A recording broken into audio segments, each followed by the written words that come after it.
नमस्कार मित्रों, मैं हूं प्रभात कुमार और आप देख रहे हैं संडे इज फंडे का एक नया सेशन। इस सेशन में हम देखते हैं कि अब फंडे वाली बात तो रह नहीं गई है, क्योंकि पूरे देश में युद्ध का माहौल है। और यह युद्ध जिस तरह से आया, जिस तरह से आगे बढ़ा, और अब एक ऐसी स्थिति आ रही है जैसा लग रहा है कि शायद अब कल पाकिस्तान रहेगा भी या नहीं रहेगा। पाकिस्तान मतलब पाकिस्तान का नाम रहेगा या नहीं रहेगा।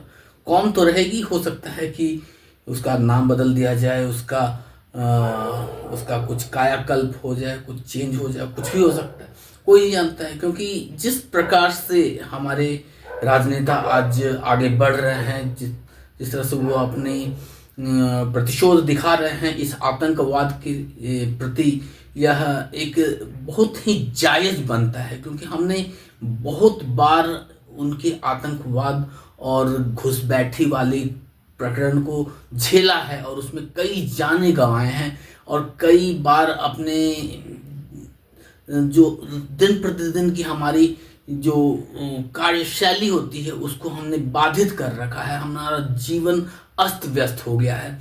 तो ऐसी स्थिति में एक बार तो कम से कम पूरा ताकत लगा करके पूरा काया पलट करने की जरूरत बनती है।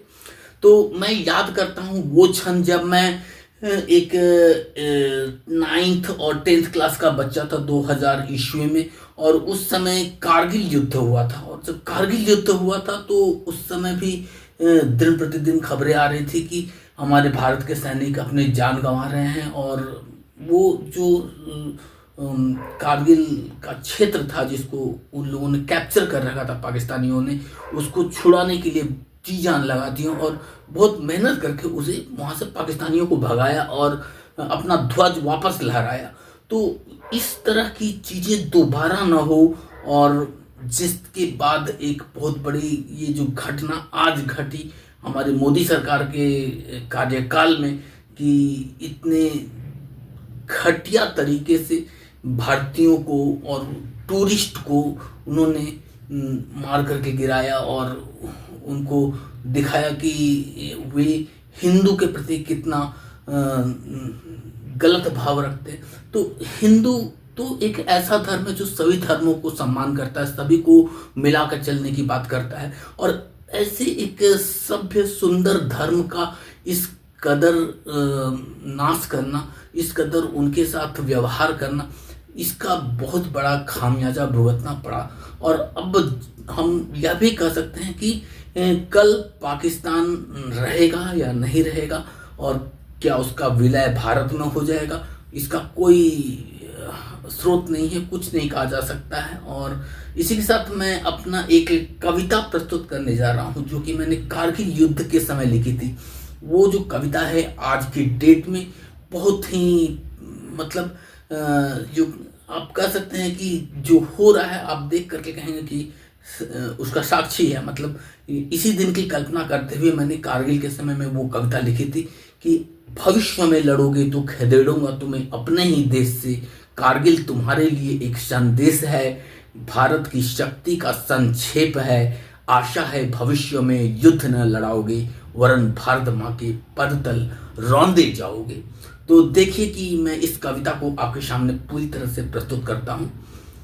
बार बार ललकारा है भारत माँ के बेटों को, मिली सफलता कभी नहीं पर भूल गए अंगारों को। अब तक हो गई कई लड़ाई, बार बार है माथे खाई, शत शत सैनिक बलि हुए पर फिर भी तुमको होश न आया।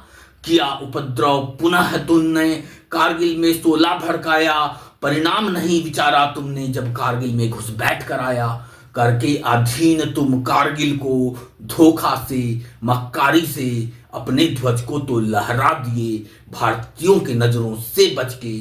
पर मूर्ख कभी क्यों ना आका भारत की शक्ति परीक्षण को, राष्ट्रीय एकता स्वदेश प्रेम अर्पित है भारत माता को।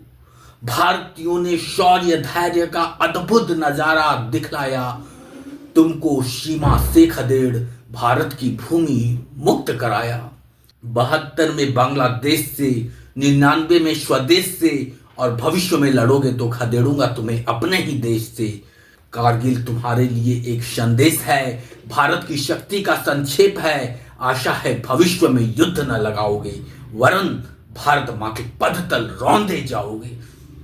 तो इसी के साथ मैं यहाँ पे विराम देता हूँ और बोलता हूँ कि कारगिल सचमुच में एक भारत की शक्ति का संक्षेप था और आज इसका विस्तृत रूप हमें देखने को मिल रहा है।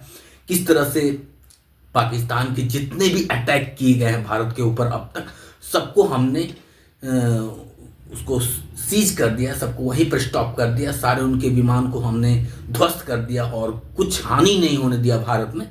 और उसके विपरीत भारत ने जितने भी अटैक पाकिस्तान पे अभी तक किए हैं उन्होंने कुछ भी नहीं कर सका। और उनकी कई सिटीज़ में जो उनके महत्वपूर्ण इलाके थे जहाँ पर भारतीयों को लगता था कि उसे ध्वस्त करना था, उसे हमने ध्वस्त किया और उन्हें एक बहुत बड़ा सदमा दिया कि उनके प्रधानमंत्री तक जाकर के बंकर में रहना पसंद करेंगे।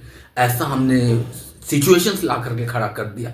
तो ये मेरा जो आज का नोट है ये कोई फंडे नहीं है, ये एक विचार विमर्श का दिन है और हमें इस चीज़ को मान के चलना चाहिए कि हम युद्ध तो सही नहीं है, युद्ध हमें नहीं करना चाहिए, लेकिन जब जरूरत पड़ता है तो हमारा इतिहास में भी युद्ध लड़ा गया है। महाभारत नाम ही महाभारत युद्ध के नाम से बना है। तो युद्ध तो होता था और होता रहेगा। हम युद्ध पे विराम नहीं लगा सकते, लेकिन हाँ, अगर हम अपने